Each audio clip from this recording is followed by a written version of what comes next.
Thank you for joining us. My name is Kate Nielsen. I'm AAUW's Director of Public Policy and Legal Advocacy, and I'm joined by my two colleagues, Robin Lucas and Letty Bustillos. We're excited to talk to you today about the upcoming year, changes in the administration, Congress, and what you can do in your role. I'd like to start by talking a little bit about AAUW and some of the work that we've done, and then we'll launch into what the administration has done and what we're hoping to see them and Congress do in the future.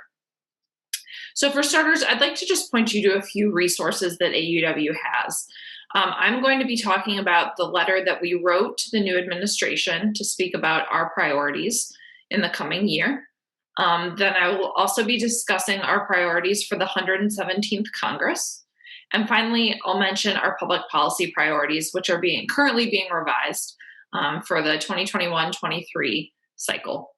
But in addition to these various resources, there's also a ton of other work on the AAUW website showcasing what we think is important, how we're working with our elected officials. So I encourage you to check that out if you have any questions about bills that we're supporting or recommendations that we're making. So I'll start by talking about the transition letter that we wrote to the new administration. Our work falls into sort of two buckets within this: women's economic security and education access. The letter lays out priorities for day one, the first 100 days, and sort of overall goals for the new administration. We really want to focus on making sure that women have access to economic security and are able to exercise their rights and feel comfortable, especially in these scary, scary times. So some of our goals include raising the minimum wage, making sure that salary history can't be used in the hiring process, ensuring that data is collected and then utilized, and stopping discrimination. Similarly, on the sort of education side of things, we want to make sure that all people are able to access their education free from discrimination. And we'd also like to see the administration help out with student debt. We know that this disproportionately affects women and girls, and especially hard for women of color to pay back their debt when they're making less due to the pay gap and institutional inequity. So that's just a little bit of a snapshot of the things we'd like to see the administration work on. Again, you can find this letter on our website. And I'm going to switch gears to our priorities for the Congress. Happily, we've already seen 3 of our priority bills introduced. We'll talk a little bit more about this as we move through the webinar. But the Paycheck Fairness Act, the Raise the Wage Act, and the Family Act, which deal respectively with equal pay, raising the minimum wage, and paid leave, have all been introduced already. And we're looking forward to seeing movement on those in the coming weeks and months. We also would like to see some real movement on stopping workplace discrimination, including ensuring rights for pregnant workers. And then reauthorizing the Higher Education Act and putting some key principles into that, passing the Gender Equity in Education Act, and working on STEM and making sure that women are able to access STEM education. Again, these are outlined better in the full letter on our website, but just a little snapshot of the kind of things that we would like to see the new administration work on. And then finally, as I mentioned, AAUW public policy priorities. These are a guiding document that lay out all of the priorities that we as staff work on. They're guided by our members. They're voted on by our members every 2 years. The process is currently open for our members to vote on changes and recommend new ones. So this covers a whole host of different topics that we work on. So I encourage you to check them out if you haven't already.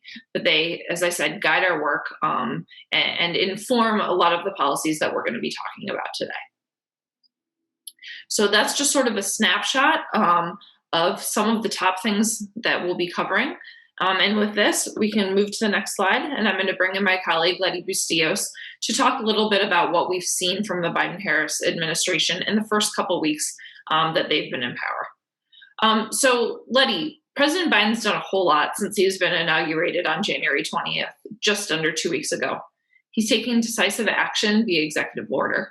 Can you give us a quick summary of what he's done and if there's anything in particular that you think stands out with regard to AAUW priorities? And make sure you unmute, Letty. There you go. All right. Well, thanks, Kate. Good afternoon, everybody. It's good to be here with you all. So, yes, Kate, absolutely. President Biden came into office and hit the ground running. In the couple of weeks that he's been in office, he has issued a total of 41 executive orders. The most recent expected to happen later today. Broadly, his executive orders do a number of things.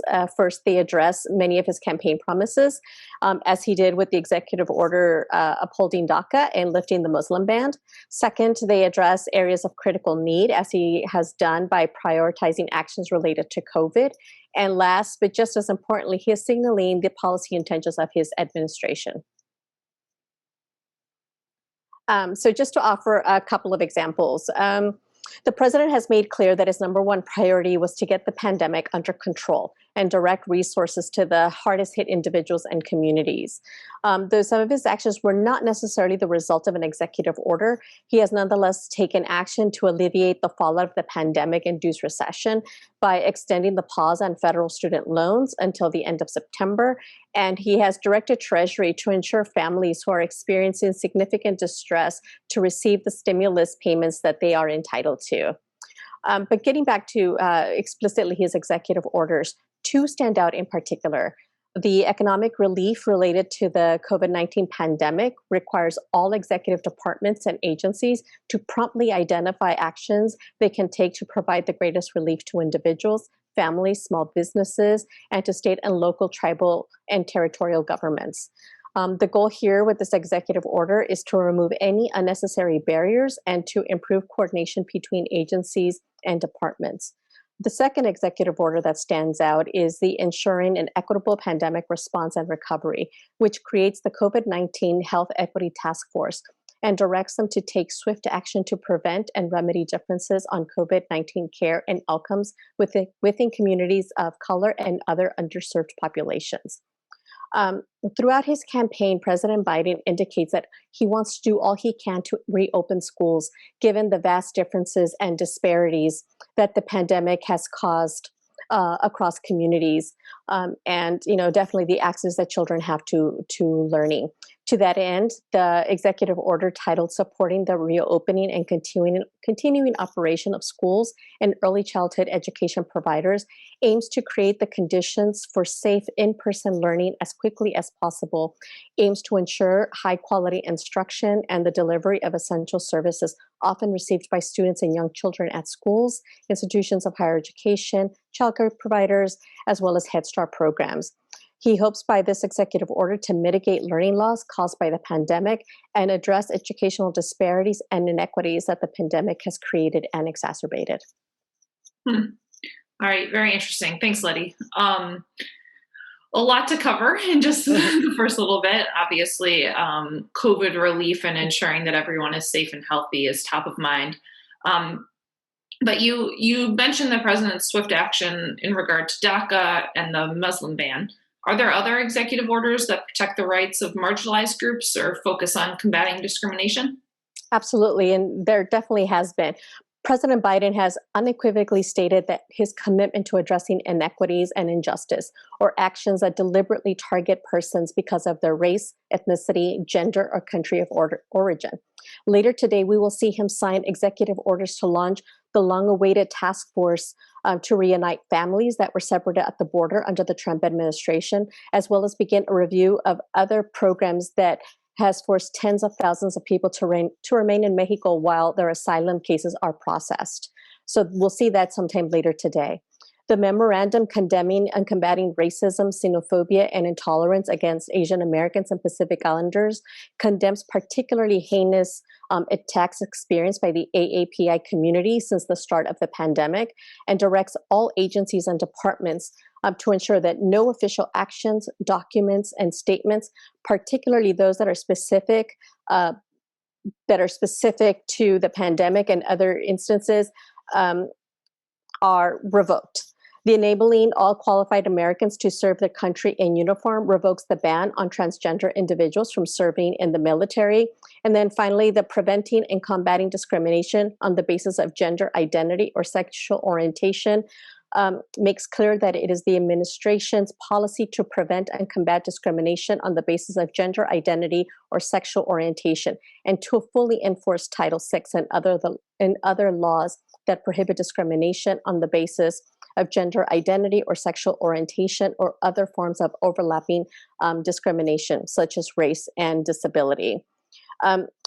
One of the things that's most excellent for me to share is the Memorandum on Protecting Women's Health at Home and Abroad, which was signed on Friday, which repeals the Mexico City policy, otherwise known as the Global Gag Rule, which prohibits U.S. funding to foreign non-governmental organizations that provide abortion counseling or referrals. And rescinding the Global Gag Rule is just the first step. However, we know that Congress must now permanently repeal the Global Gag Rule so that this policy can't be reinstated by the next president. And I will just end this particular section by calling attention to the executive order titled Advancing Racial Equity and Support for Underserved Communities through the Federal Government. This particular executive order stands out because it really does serve as one of the pillars upon which this administration will stand. This order, along with these other orders that I just articulate, is a big first step in his efforts to dismantle systemic racism by unflinchingly and decisively embedding a focus on racial equity across all federal entities. This executive order directs the Domestic Policy Council to work with other agencies to redress inequities in policies and programs that serve as barriers to equal opportunity and develop a comprehensive approach to advancing equity for all who have been historically underserved, marginalized, and adversely affected by persistent poverty and inequality. This executive order eliminates the 1776 Commission and further revokes the ban against diversity, equity, and inclusion training. Ooh, thanks, Letty. Pause for 1 minute, and one of the questions that just came in deals with some of what you've been talking about in terms of how the administration can implement executive orders to reopen schools, and the answer to that is that the administration is going to work with the newly appointed Secretary of Education. And I think the most critical point here is that they're going to take a holistic approach to listen to students, listen to educators, listen to parents, and figure out how to do it, listen to health experts, and figure out how to do it in a way that is safe. I don't think that it is a magic wand, unfortunately, able to reopen schools at the drop of a hat, but bring in all the relevant stakeholders to do so in a systematic and safe way. Letty, is there anything else that you want to say on that front?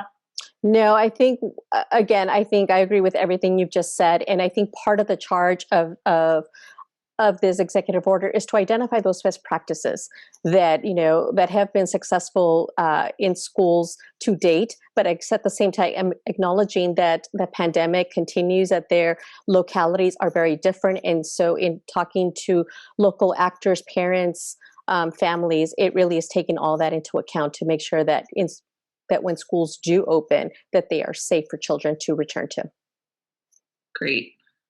We also have a question about Title IX, but I think I'm going to wait until we get a little bit further into the presentation to address that more fully. Sure. And just sort of closing out this section, Letty, you've covered a whole lot of robust and important actions. Is there anything else you want to mention that's sort of on the administrative side of things before we move on to congressional action? Absolutely. There were a handful of executive orders that President Biden signed, which is how the federal government does business, including modernizing regulatory review and revoking some harmful regulations that we have seen being signed over the past couple of years. One of the executive orders is a regulatory freeze pending review, which effectively states that no new rule will be proposed or issued until a department head has been appointed or designated to then review and approve the rule that has been proposed. Other rules that have been sent to the Office of the Federal Register, but not yet published in the Federal Register, are immediately withdrawn for review and approval. And finally, rules that have been published in the Federal Register and were issued but have not yet taken effect will be postponed for 60 days from its effective date to allow for a 30-day comment period and consider petitions for, to see if that rule will pass muster and go into effect. So that's actually really good because, again, these are rules that are coming in from the previous administration, and President Biden has made clear that they are going to review said rules before they go into effect, if at all. Okay, great. That's really helpful. Wonderful. With that, let's move on to the next slide and jump into Congress. We've started with what's going on with the administration, but obviously Congress is another important piece of the puzzle.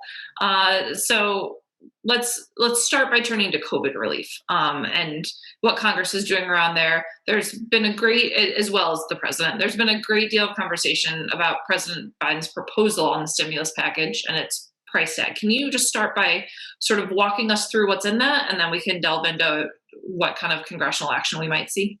Absolutely. So President Biden, prior to taking office, unveiled a $1.9 trillion stimulus package that is broad-reaching and provides funding for a wide range of programs. Again, the intent of the American Rescue Plan, which is how it's titled, is intended to, among other things, expand testing and vaccine distribution, federally financed employee sick leave, provide rental assistance and small business grants, as well as provide local government assistance, which was a major point of contention in the most recent stimulus package that passed back in December. Just some of the highlights of this particular plan without going into every bit of the detail. One of which is the direct payments to families, which in the previous plan it was cut down to $600, even though there was a call for $2,000. So in President Biden's plan, he is in calling on Congress to pass an additional $1,400 to eligible persons, and so combined with the previous $600 will bring families that $2,000 that was called for before. One of the benefits of what President Biden has called for is that it will include households with mixed immigration status, which again had been previously excluded, not just from the December plan, but from the CARES plan from way back, at the start of the pandemic. In addition, the plan reinstates paid sick and family leave that expired at the end of December, and the intent is to reinstate it and have it be extended to September 30th. And it's also intended to benefit workers at businesses with more than 500 employees, as well as businesses with less than 50, as well as federal workers who are excluded from the original program. This will then allow for people who are sick or quarantining or caring for a child whose school has closed to receive 14 weeks of paid sick leave. The government will reimburse employers with fewer than 500 workers for the full cost of providing the leave.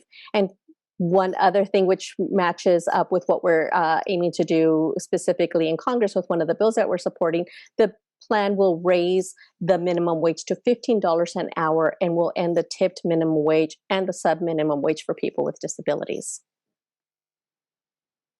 Excellent. So this is all really great to hear with regards to the increases in direct payments and paid leave provisions, and the $15 an hour provision certainly aligns, as you said, with our push to increase the minimum wage. What else are you seeing in the plan? Definitely some things that we're seeing, or direct results from the pandemic and folks losing their jobs, is that the plan provides $25 billion in rental assistance for low and moderate income households who have lost jobs during the pandemic. In addition, provides an additional $5 billion to set aside to help struggling renters pay their utility bills, and another $5 billion to help states and localities assist those who are at risk of experiencing homelessness. So again, that takes care of people who are definitely at risk of losing their homes. In addition, it would extend the federal eviction moratorium until September 30th, which is the moratorium that expired at the end of January. And what we'll also see is, people who have federally guaranteed mortgages will be able to apply for forbearance until September 30th. In regard to food insecurity, the plans extends the 15% increase in food stamp benefits through September, which is set to expire in June. And it further invests $3 billion to help women, infants, and children to secure food, give U.S. territories $1 billion in nutrition assistance, and will partner with restaurants to provide food to needy Americans and jobs to laid off restaurant workers. So all really good things. Excellent. So we touched on this a little bit earlier, but it's no secret that parents and kids alike, not to mention educators, are worried about getting back to normal as quickly and safely as possible. What can you tell us about access to childcare and reopening of schools? And does this plan address that? Oh, absolutely. So to address the myriad challenges impacting childcare and educational challenges, the plan calls on Congress to create a $25 billion emergency fund and add $15 billion to an existing grant program to help childcare providers, including family childcare homes, to pay for rent, utilities, payroll, and increased costs associated with the pandemic, like personal protective equipment. In addition, the plan expands the child care tax credit for 1 year so that families will get back as much as half of their spending on child care for children under the age of 13.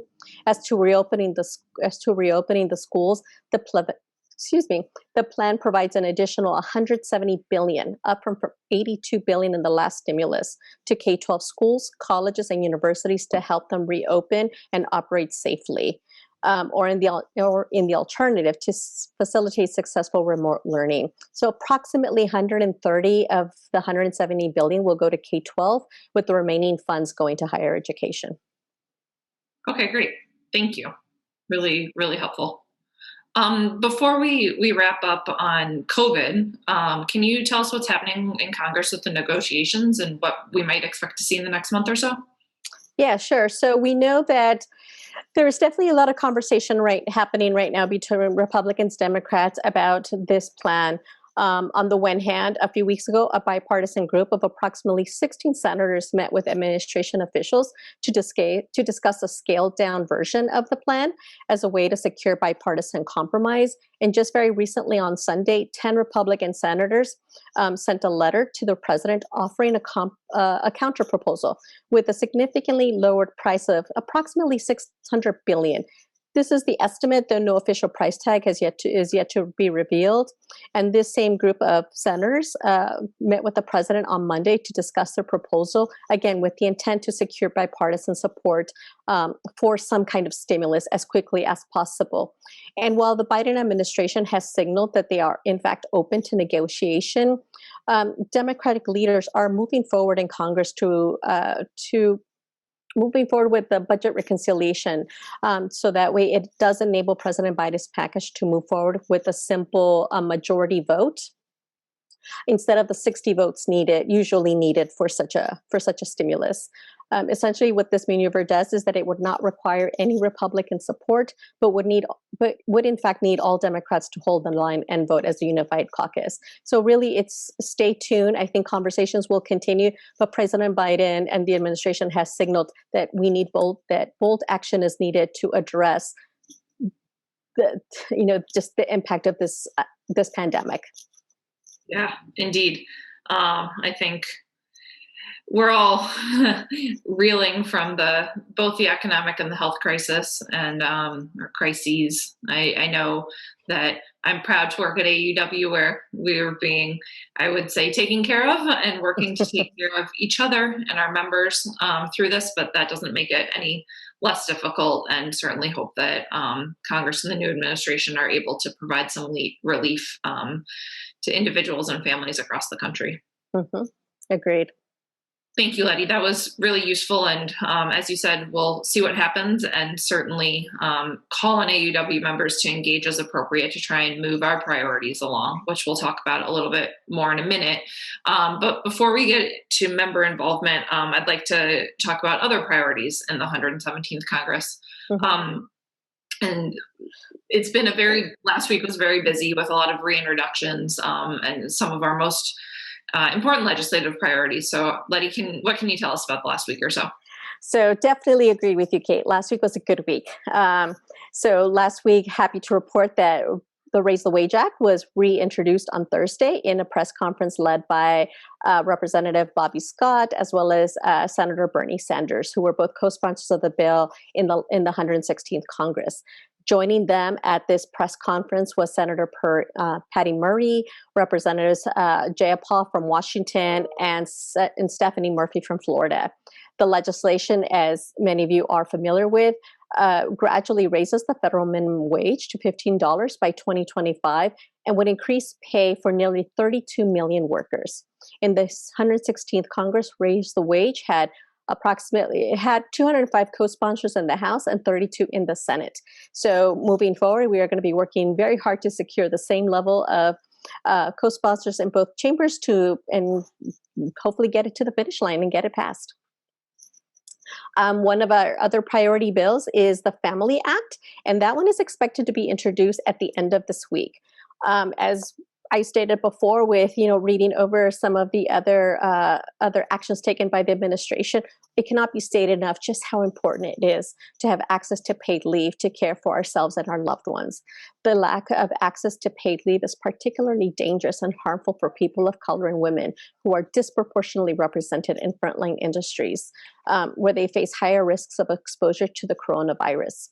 The Family Act would establish a self-funding paid family and medical insurance program and would cover workers in all companies, no matter the size. During the 116th Congress, the Family Act had 217 co-sponsors in the House and 37 co-sponsors in the Senate. We are close to reaching those numbers as we speak, and hope to exceed those numbers in the 117th Congress. As such, our work right now is reaching out and securing co-sponsorships with an initial focus on the House and with folks who previously co-sponsored it, as well as outreach to freshman members. So those are two bills that we are definitely excited to see it pass, but I'm going to save the most exciting news of all, and that is the introduction of the Paycheck Fairness Act. And Kate, I'm going to turn this one over to you because you've been working so hard in leading this effort. So fill us in. Well, thanks, Letty. Thank you for both that summary and for allowing me the pleasure of talking about the Paycheck Fairness Act. I'm sure I don't need to tell many of you on the phone about this, or on this Zoom, about this important legislation that AAUW has been working on for nearly a quarter century. The Paycheck Fairness Act has been a key priority since it was first introduced in 1997. But just this last week, both the House and the Senate reintroduced the bill in conjunction with the 12th anniversary of the Lilly Ledbetter Fair Pay Act, a bill that many of you were also instrumental in helping to pass 12 years ago. But the Paycheck Fairness Act has bipartisan support in the House, with the full Democratic caucus signed on as original co-sponsors, along with 2 Republicans. And in the Senate, all the Democrats and the 2 independents who caucus with the party are all original co-sponsors. It's also worth noting that the bill is number 7, HR 7 in the House, which it was also last year. And that indicates that it's a priority bill for the majority. The White House also issued a really wonderful statement on Friday, again, in conjunction with the Lilly Ledbetter anniversary and her work and pushing for the passage of PFA. So there's a lot of really good momentum and support behind this bill that we're excited about. And just to recap, PFA covers a lot of different provisions. It prohibits retaliation against workers for discussing or disclosing their wages. It prohibits employers from relying on salary history to determine future pay. It closes loopholes that allow employers to pay women less than men for the same work. It ensures women can receive the same robust remedies for sex-based pay discrimination as those that are currently available for race-based discrimination under the law.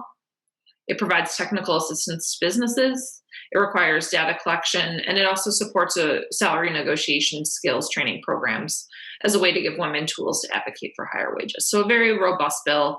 A lot of these different pieces we've seen enacted at the state level, so we know how they work.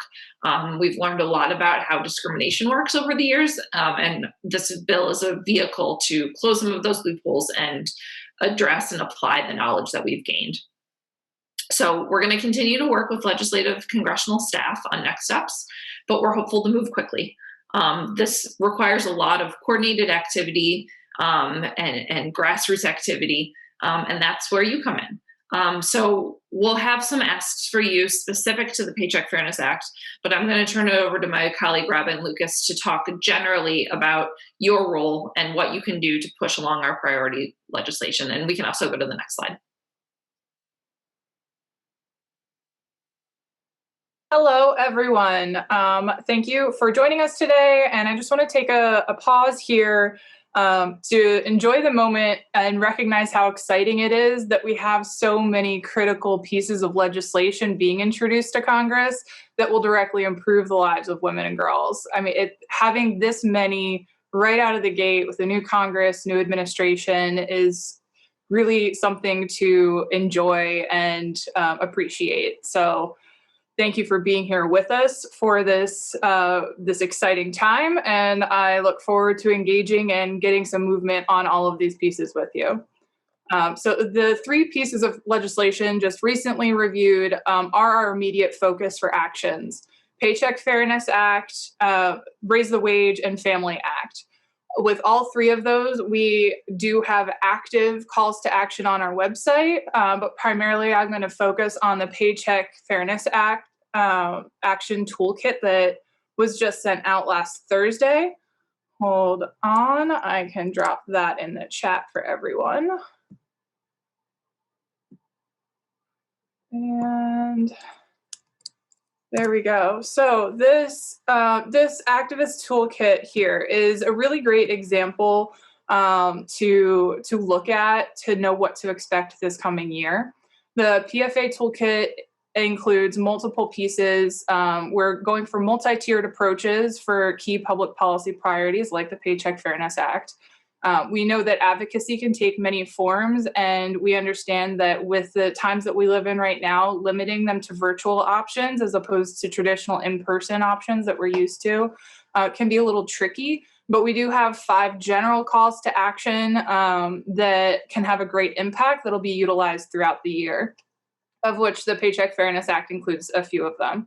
So those 5 are the traditional 2-minute activist tool that we ask you to use to contact your elected officials.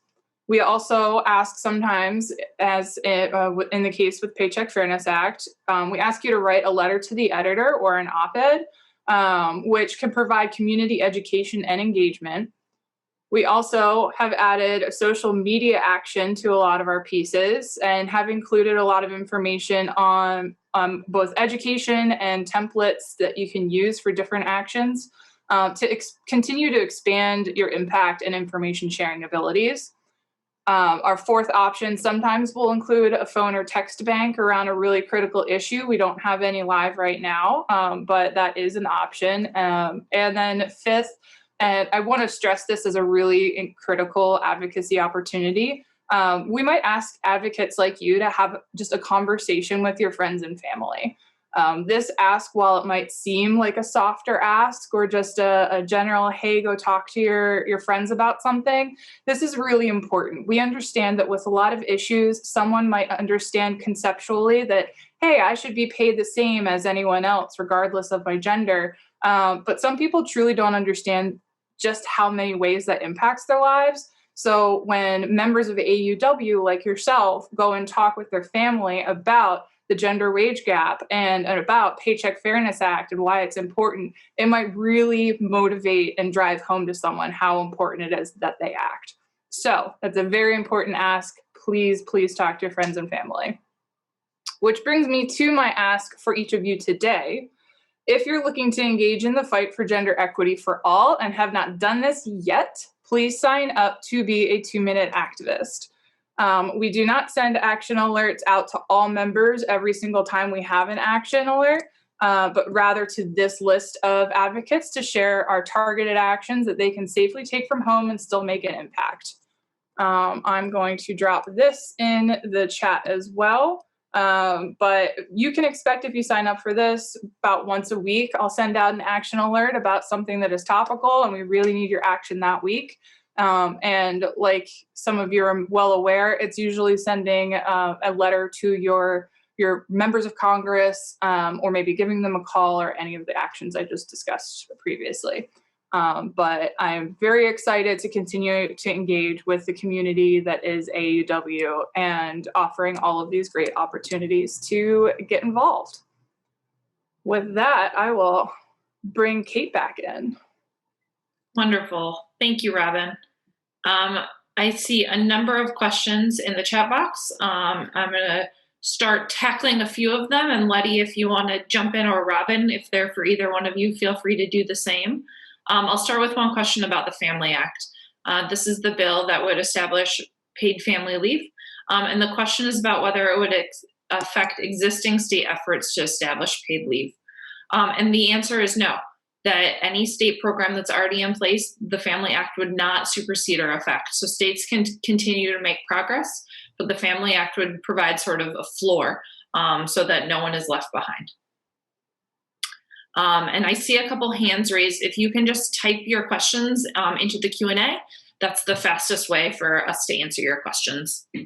I also see a couple questions about the Paycheck Fairness Act. There's a question about eliminating the filibuster. And there are a few different ways to go about getting legislation passed. And 60 votes are required to get legislation passed in many cases, not budgetary. So that I do believe that would be necessary. But there are a few different procedural movements that might be taken. And we'll make sure to keep you all updated as things move along. Just read Wash Update and follow along with 2 Minute Activists. We'll make sure to engage you in the best way possible so that you can be advocating for the steps and the processes that we need to make sure to get it across the finish line. I also see a question about the timeline for objecting to discrimination, which caused Lilly Ledbetter to not receive compensation. And that was largely addressed in the Lilly Ledbetter Fair Pay Act, but that is not addressed in the Paycheck Fairness Act. Other questions about ERA. We absolutely support adding ERA to the Constitution. We've long been supporters of it. It's a crucial piece of our public policy priorities. We're attacking it from a number of different angles to make sure that we have women put in the Constitution the rightful place. All right, any other questions that Letty or Robin you'd like to tackle?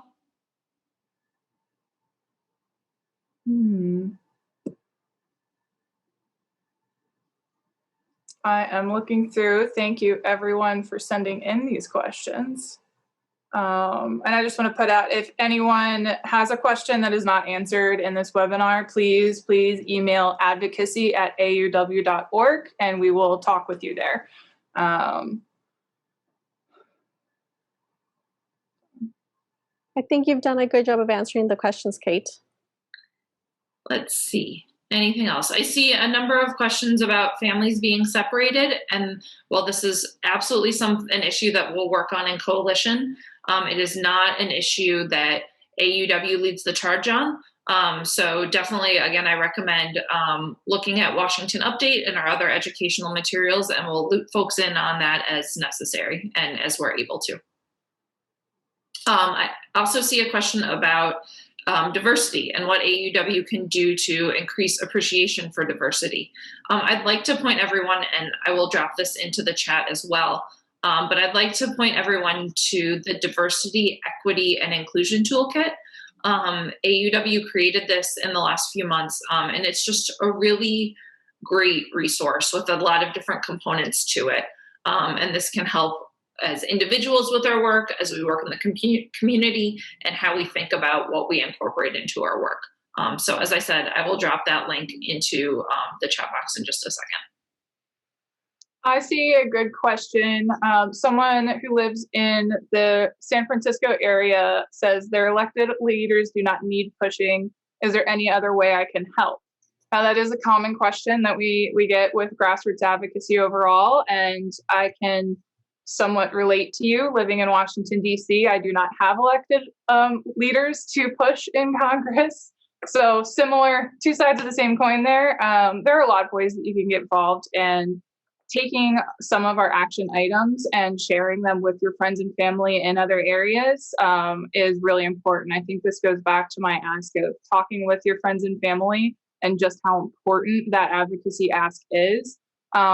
Instead of you being the person calling your elected official and writing letters to them in Congress, you can be the person who educates your community around you and instead can mobilize them to reach out to their elected officials as well. Like, there are plenty of ways to get involved. And if you have any questions about that, again, please email us and I would be happy to talk to you offline.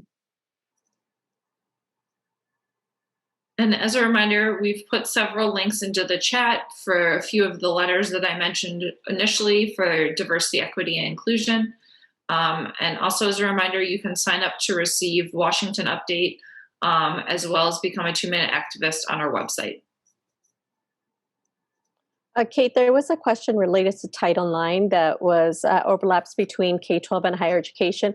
What I'll draw your attention to is that in the last Congress, we worked with Representatives Meng and Representatives Caston on bills that would provide support and funding for Title IX coordinators in both K-12 and higher education to make sure that it is a dedicated position in each system, because right now we see that Title IX coordinators may be one of number of functions that an administrator might hold. So we'll be working closely with our coalition partners and the respective offices about reintroducing those bills in the 117th. So again, as mentioned before, stay tuned.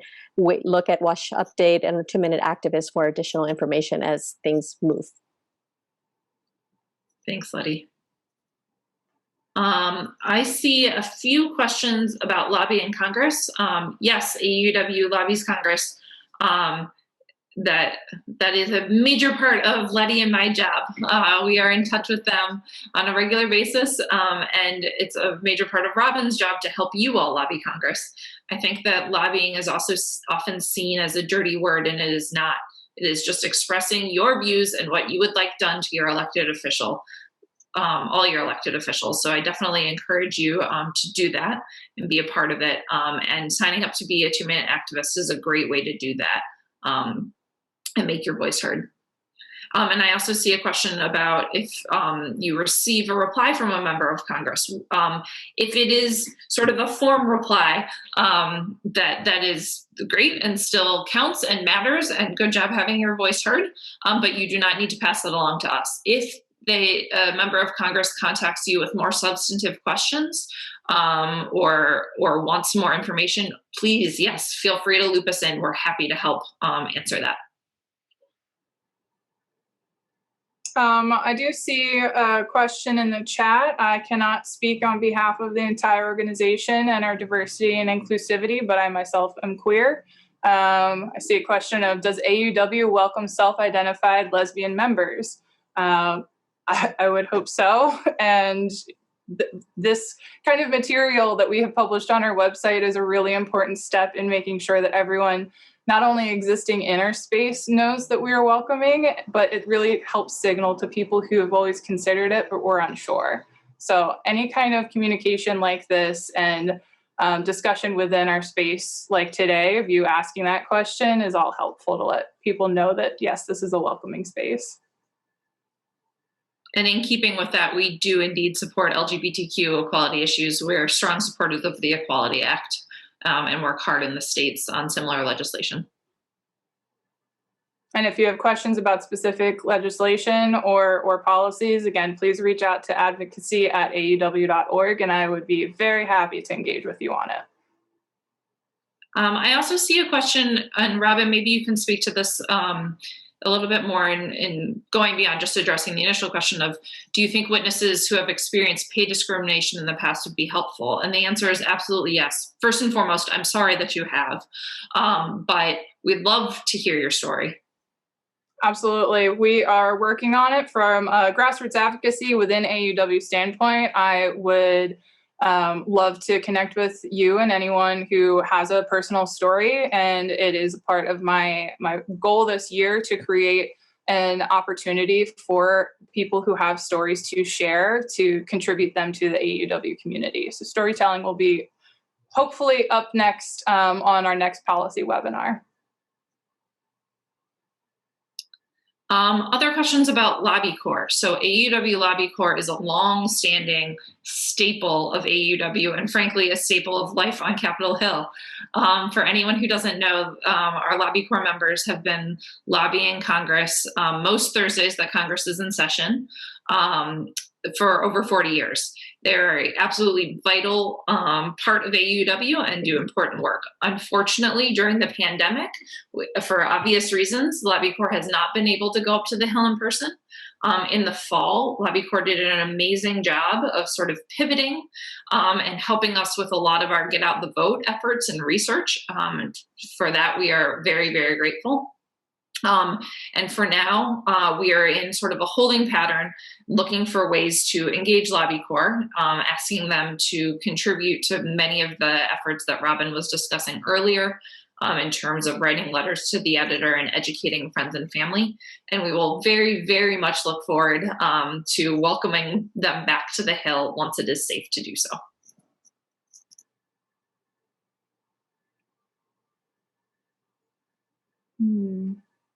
Let's see.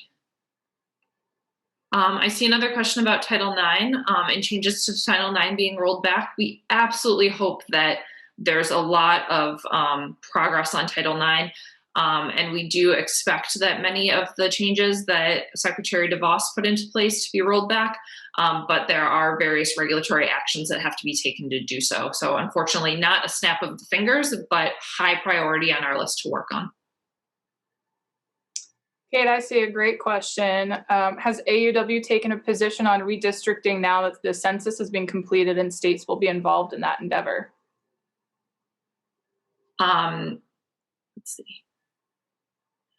So redistricting is up to each state, but we absolutely encourage a nonpartisan redistricting process. And if anyone has a particular question about what's going on in their state, I'm happy to review any legislation or proposals to make sure that they are in line with the non-discrimination and nonpartisan principles that we would advocate for.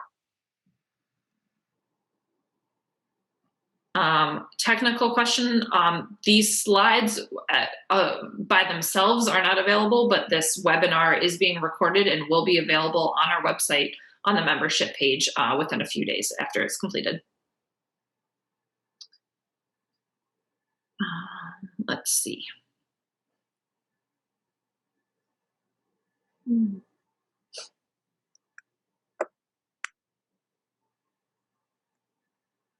It's great to see that folks are working in coalition and with partners to advocate on our issues. I'm very, very encouraged by that and hopeful that everyone joins and does more of that. Let's see, any other questions? I see questions about raising the minimum wage, and we have some excellent resources. The 2-Minute Activist, we sent out an alert yesterday that you can engage with, and happy to provide further resources on that and talking points on why it is so important.